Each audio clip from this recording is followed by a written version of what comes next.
students, how are you all? I hope you all are doing good. Children, as you all are aware that yesterday we had started our chapter 6, that is changes around us. Now in our day-to-day life, children, we generally observed many changes. Since change is the law of nature, every time we can see some change in the season also, and day and night which we always occur due to rotation of earth. Then we have this monsoon season, and you must have seen that right now sun is there, and after some time when you will see outside, then rain has started. So all these temperature variation, temperature changes, sometime rain is there, sometimes shiny weather will be there. So all these changes occur at any time.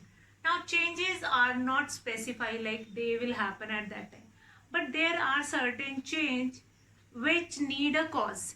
Almost every change need a cause.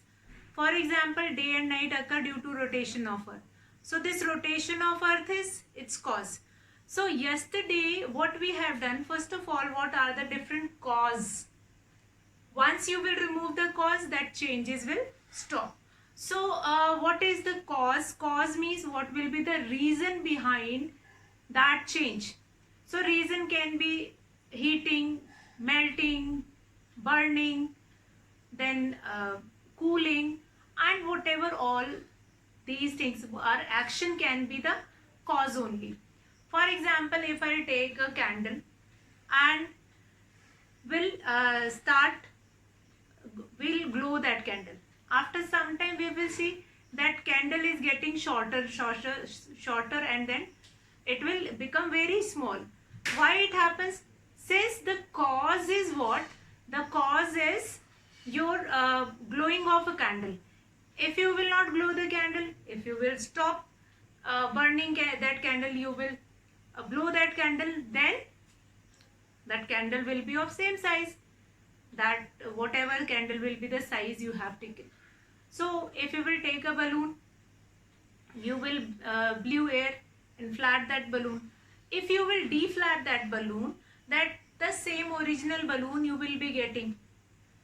Next, if you will take a dough of chapati, and after that you will roll that chapati, you will crush that chapati, again you will form that dough.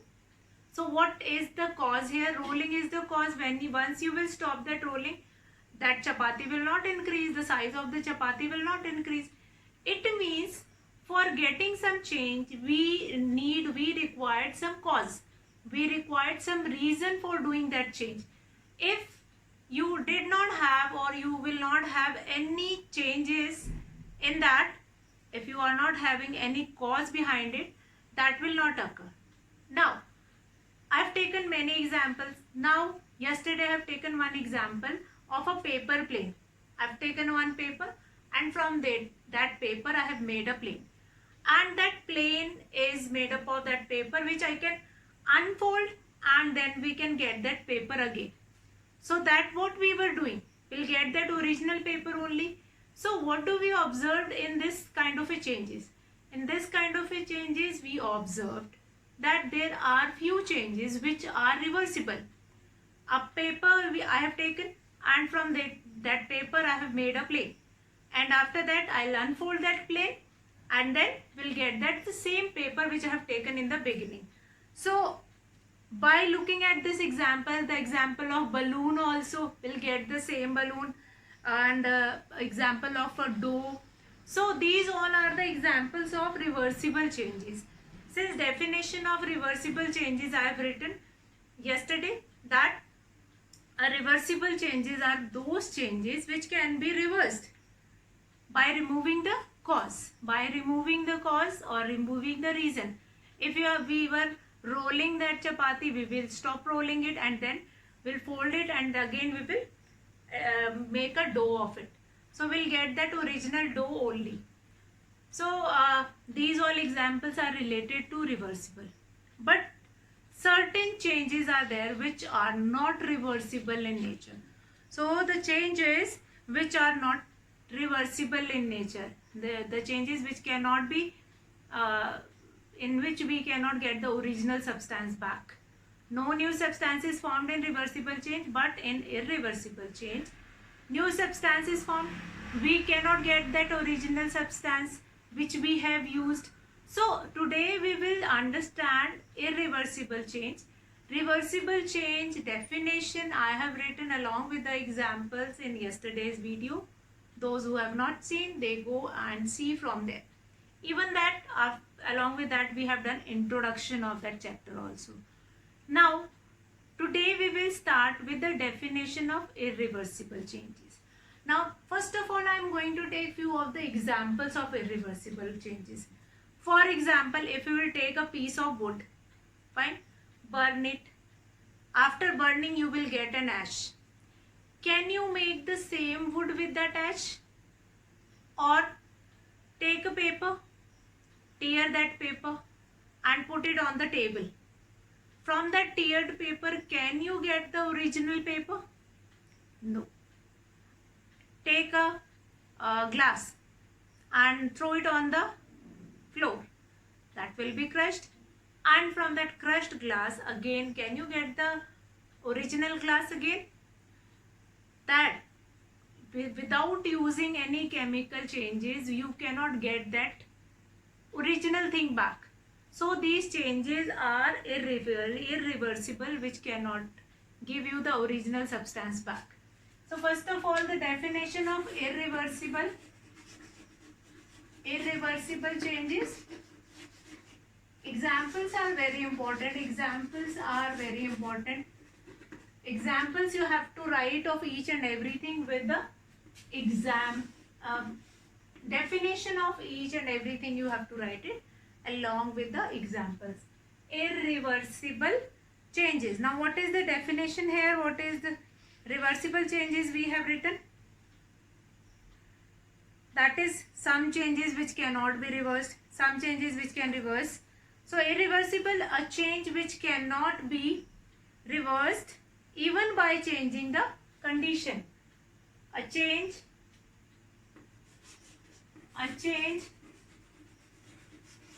which cannot be reversed,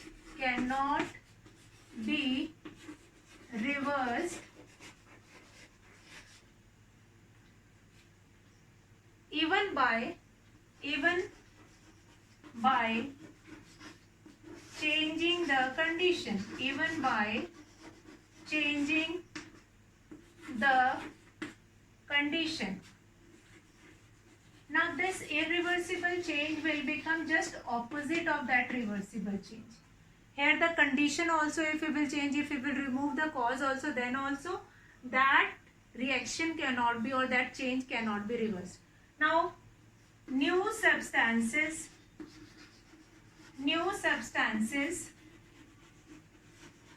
are formed. This is very important thing. Like in reversible change, we have written that no new substances formed. Here in irreversible change, new substances form. So two things I have written on the board which is very important. A change which cannot be reversed even by changing the conditions. If I change the condition, if anything is burning and I'll put some water over it and that burning will stop, then also we will not get the original product if I stop this condition. Now, which we cannot get original substance by changing the condition. Now new substances are formed. If we burn wood, we'll get ash or we'll get coal. So example of these irreversible changes are, that is burning of candle.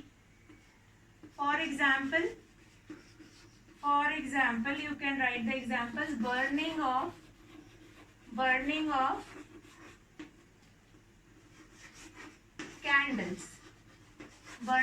candles, comma, falling of leaves from trees, falling of leaves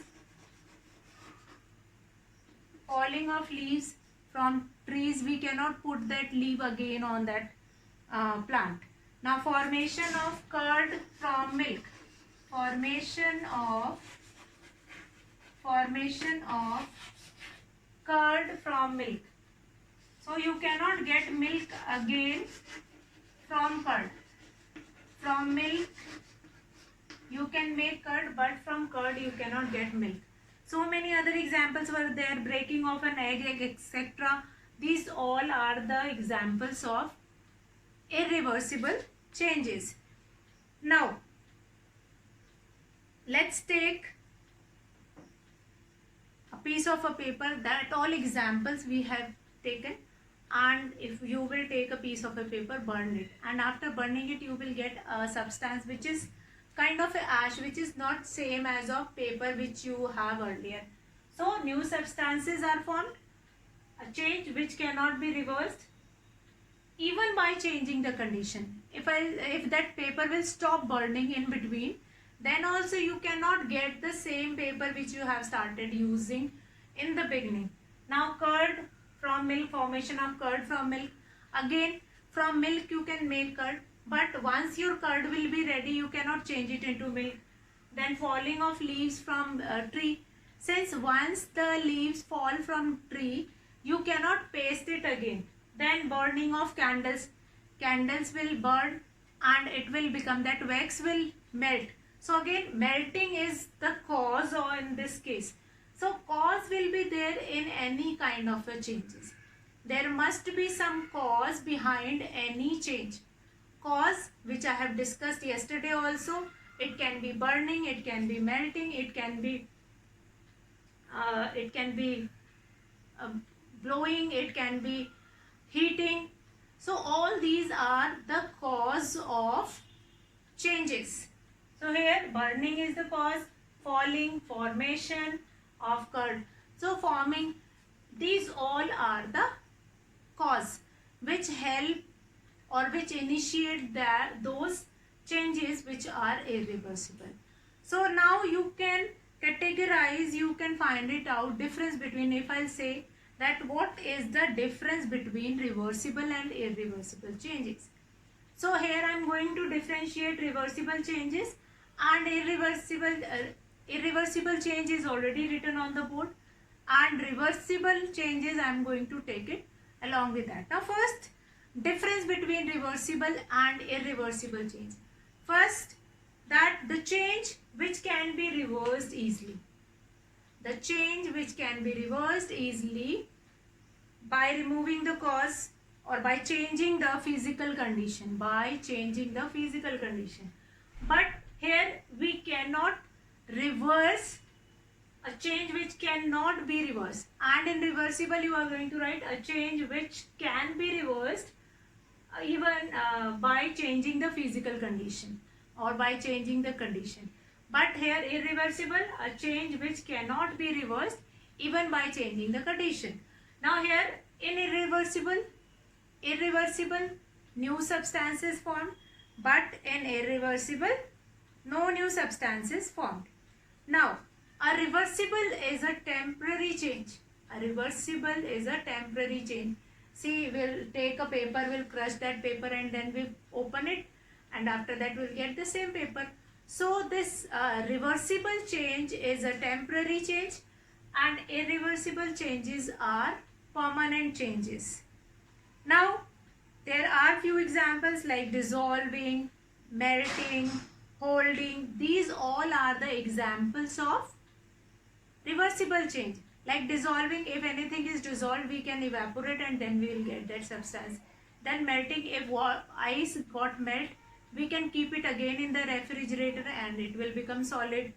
Then we have third, like folding. So paper folding we have done.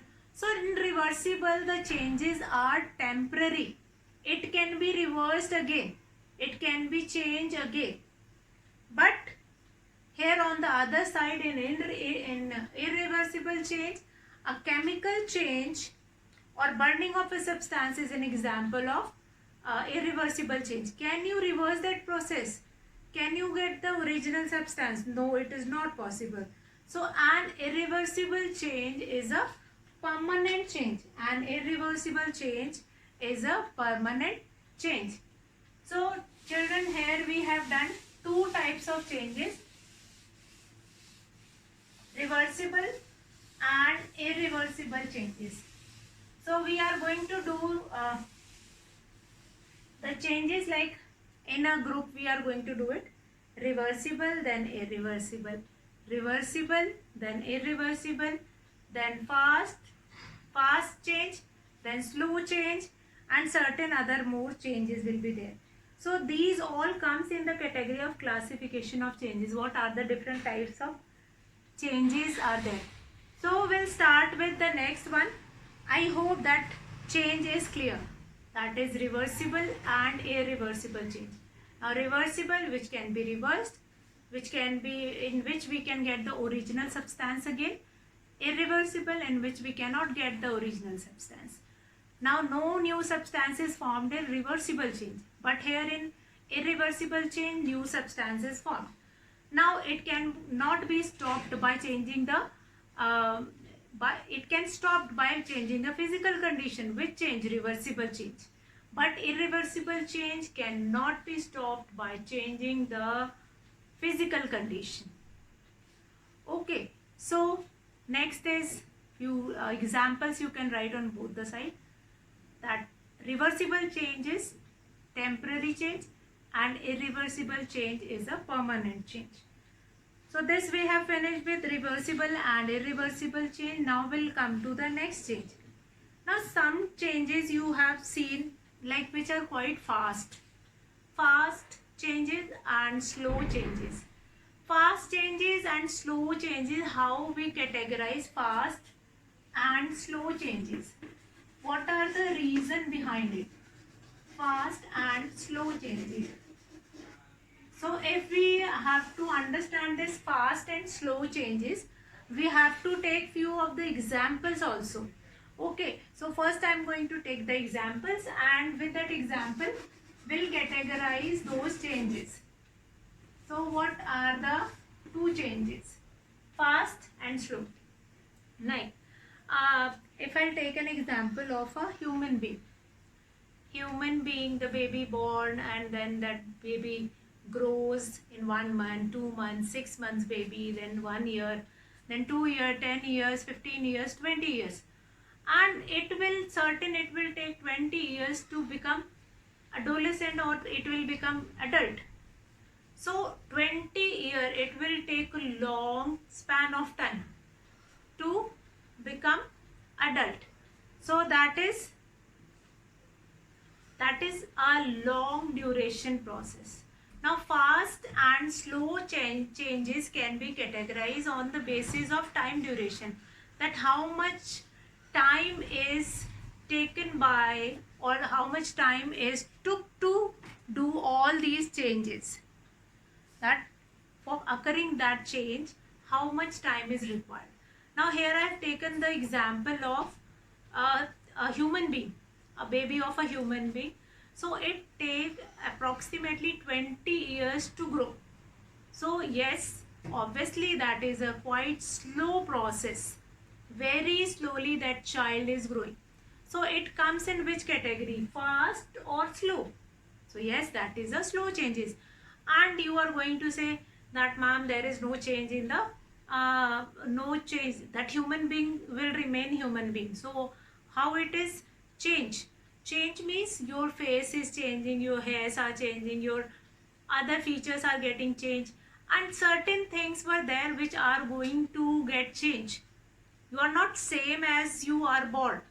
Your face is changing every day, your height will be grown up, and many reasons were there, many changes were there. So that's why you are growing slowly, and that process is slow, as well as changes we find it out at certain steps. So that is considered as a slow changes. So this is one of the example of slow changes. Now children, you can think about it, you can think about the examples which you will find it out in your surrounding. That like if you will take a balloon and fill air in that balloon, and then take a pin and just put a pin near your balloon, what will happen? Your balloon will burst. So it will take only a few few seconds to get burst. In 1 second only, 2 second only it get burst. Fine. So that is quick change, fast change.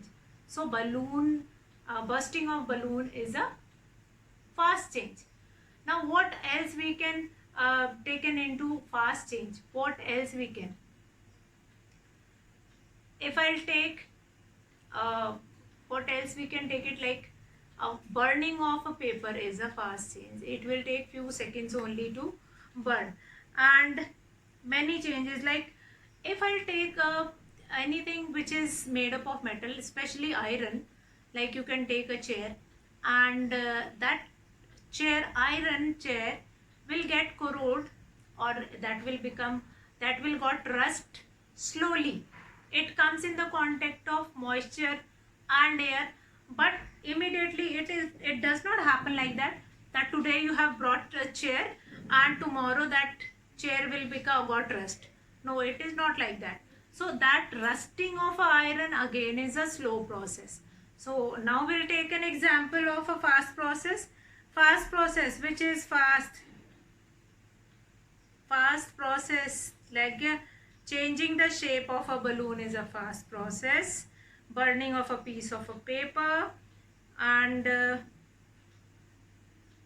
melting of ice on heating, or boiling of water. Fine, that these all are fast change, in which it will not take much time. Changes that place over a short duration of time are called fast changes, and the changes that take a long time, like days, months, or even years to occur, are called slow changes. So first of all we will write the definition of these two changes. After that we'll write the examples. So let's write changes that takes place. First, fast changes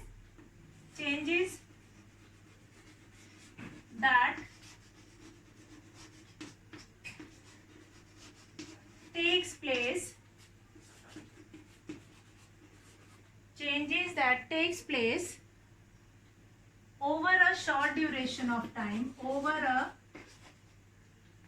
short duration of time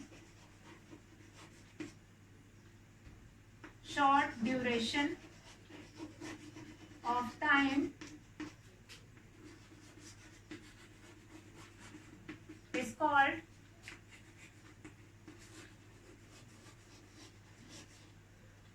fast changes. Is called fast changes. Now, for example, as I told you, along with the definition, it is must to write the definition we have written. Now, for example, bursting of a balloon. For example,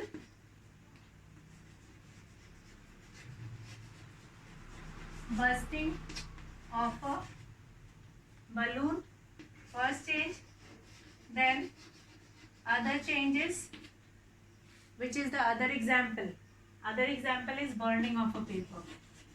Burning of a paper. Now, etc. These two examples are more than sufficient.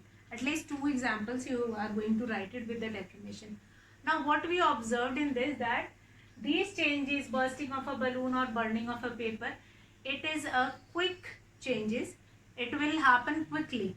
But there are few changes which take certain times, like year, month, days. It will be taken by those changes to happen. So those changes comes in slow changes. So here this is the definition of fast changing. Fine, fast changes. Now the definition of slow changes, the changes that take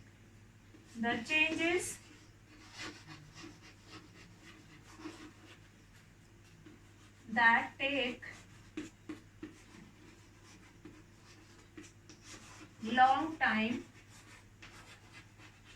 Now this long time can be days also, then that can be weeks also, months also, year also. Long time to occur is called slow changes.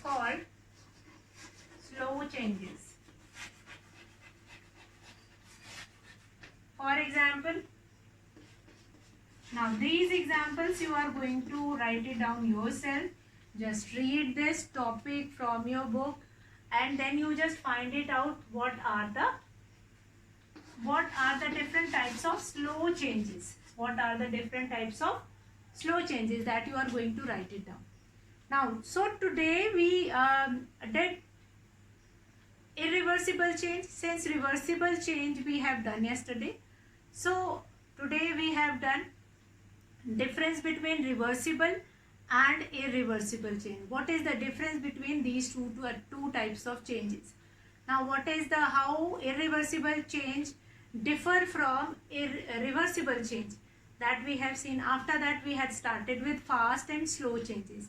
Now in fast and slow changes I have taken certain examples like human being, growth of a human being, that is, or growth of a mammal we can mention, that is a slow process.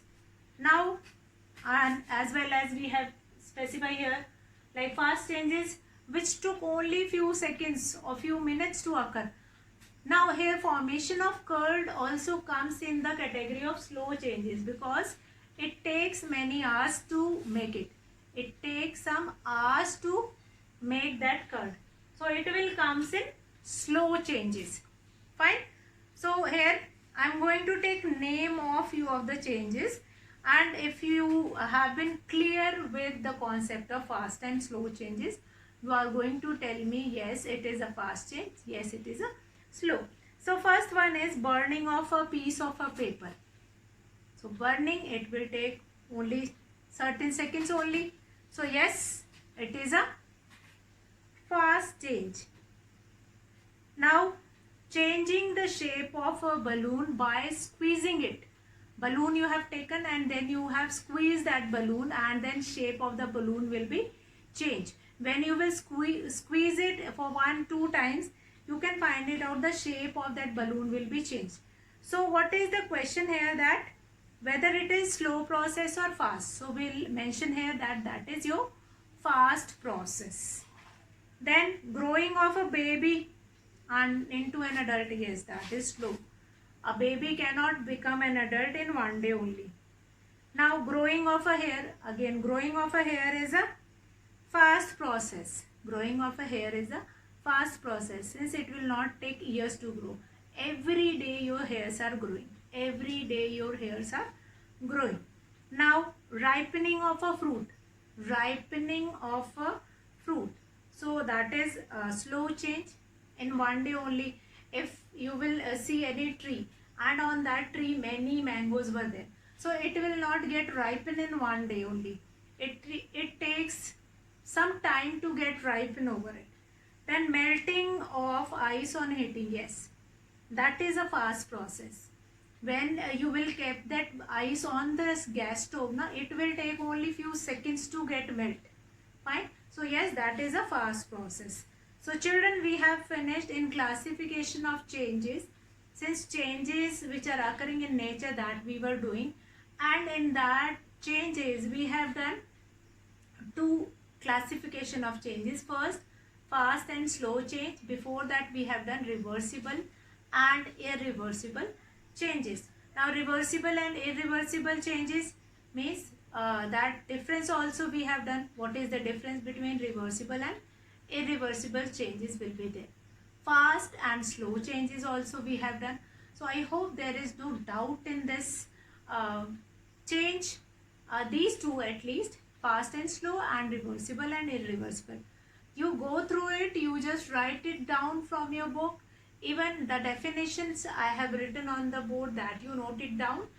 And slowly we are going to do all the types of changes so that you will be able to identify what kind of a change is there. Sometime in the paper it is given, okay, now tell me which type of change is there in this example. So you have to identify by looking at the cause and how much time it will take. By looking at that, you have to identify that changes.